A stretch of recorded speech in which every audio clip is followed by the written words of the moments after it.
So let's say the sake of just the sake of optimism, that any case or form that SmackDown was at the least average for tonight for last night. Because all I know was Edge coming back at the ending segment of SmackDown saved the show. Because if it wasn't, it just ended with a boring ass Jimmy Uso match against Dolph Ziggler, and that was the final match. That was the final match. People weren't even paying attention.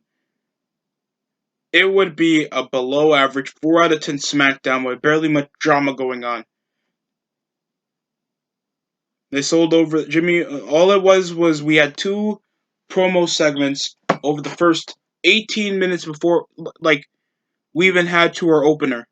The first 7 minutes, and it took us 20 minutes until we had a match opener involving a mixed tag team match. So that's at least different.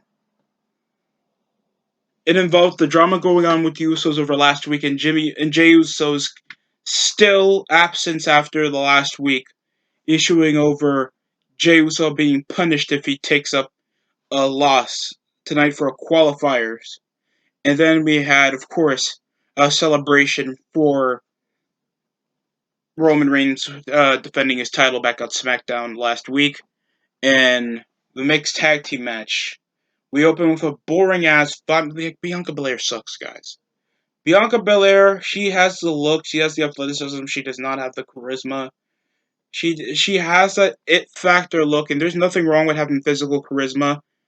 But when it comes to not garnering much over a reaction, and her promos are just jarring off that, looking good tonight, I'm just like wiggling my hair. And of course, I'm the EST, like it's the NXT promo with the equivalent of not having the excitement of a really big match feel, especially if you're trying to build over either Bailey or Bianca Belair being big deals in this match, or any semblance of their build. That's technically it.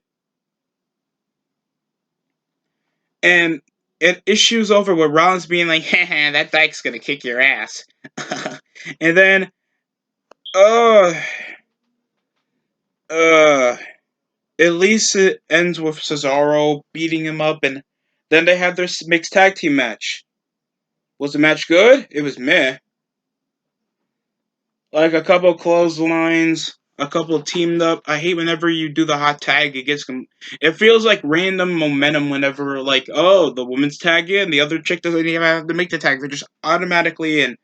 So, no creative spots for either to get the pop or the heat.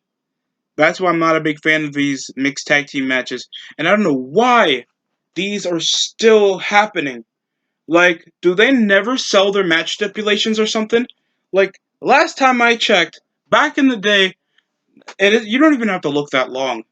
You used to sell a Hell in a Cell, a Money in the Bank, or the Elimination Chamber match, or even a fucking Inferno match, be the most, physically demanding, painful, brutal match stipulations WWE has to offer, and they sell it. Usually, they don't compete for a couple weeks. They have casts, like Edge in his hardcore match with Mick Foley. He literally had third-degree burns on his body, thumbtacks, a couple stitches.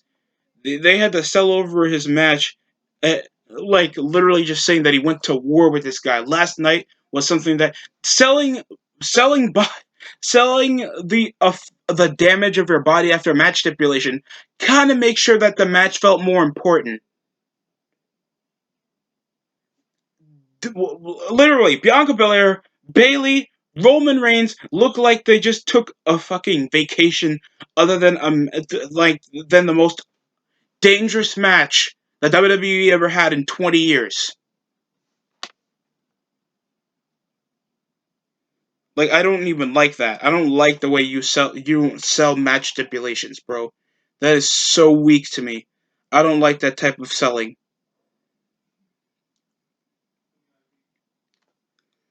It ends with a cavalcade. Cesaro gets bumped over when Bianca Belair had the KOD, ending in a knee strike, ending with a face driver.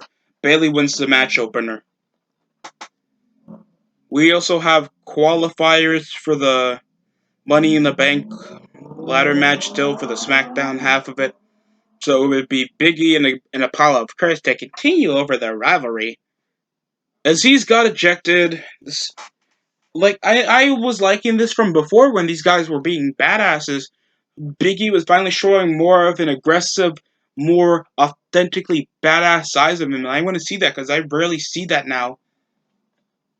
And these guys want to kick each other's ass for personal reasons, and then now it just feels more mid cardy. Like this is supposed to be a belt that's more as prestigious as the world title, and still they make it as unimportant. And now these guys are just having minuscule feuds over on TV.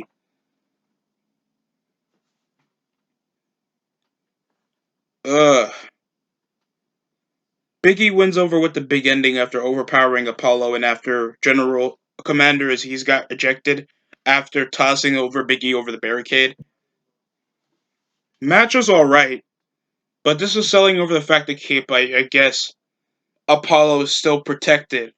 I don't know how the program is going to work now because it looks like they're trying to smoothly transition Biggie now to try and target the Money in the Bank briefcase that obviously he's going to win. There's no either realistic way Big E can beat Cesaro or Rollins.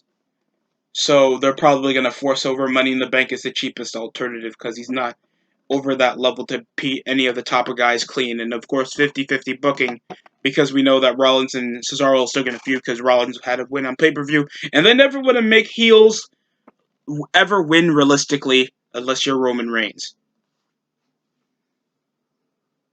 And then we have the coronation of King Sky Nakamura. That sounds disgusting.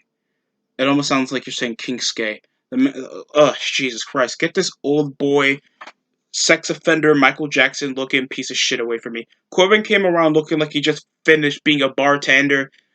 And we had literally Adam Pearce and goddamn Shayna Baszler trying to look as corporate and dyke at the same time. It's so dumb. They come around dancing, Pat McAfee. They're trying to sell over this big celebration of winning something that they're already going to do this year. They're still going to do a King of the Ring, I think. Rick Boogs at least looked fun. Everybody looked around looking fun while Nakamura did his anime jacket with his anime pose. But look, I have nothing against anime. I watch anime myself. So I know certain YouTubers I like to watch. Not a big fan of it or not fan a big deal of it. But I don't mind watching the shows. But whenever you see shit like this and it coordinates over with wrestling, especially over the superbolic nerd shit, like how Finn Balor dresses up as Carnage or Venom or Anti-Venom, or the New Day dressing up as Power Rangers, or Nakamura doing this Kirito animation. It just develops into nobody making an identity for themselves, and they're just better off ripping over stuff from another niche that already people would rather watch than the actual pro wrestling side of it. It's kind of weird. Nobody ran in. Corbin just came around looking like, oh, I lost the gimmick that I had for 2 years. And that's about it. Then we had, thanks, like, just a bare minimum of, like, $1.50 and a couple and a few buttons in your pocket as they're, and that's more than the SmackDown Women's Division. They just issued that there's gonna be women announced. Sonya Deville came over announcing Liv Morgan and Carmella to be the participants in the named in the Money in the Bank ladder match. In a few days, I'm the most beautiful looking woman around. They wrestled each other before and they're wrestling again. She wins over a top rope.